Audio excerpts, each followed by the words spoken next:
Drones obviously free of any moorings, free of any, not bound to any particular location, can give you a wonderful idea about what exactly is going on in terms of project execution. We estimate there are going to be around 5 lakh daily drone flights per day, because that's how big the entire project monitoring or agricultural use cases or mining use cases can really become, right?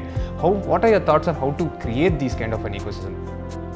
Flying a drone, etc. It should be a complete solution which basically links the drone information to your existing geographical information system and is able to integrate and then let you take decisions based on those integrated data. Now I believe with the entrepreneurship scene and startups becoming cool and also becoming possible, a lot of young people are going in that direction as well, and they are trying their luck, and I'm sure it's a very healthy trend.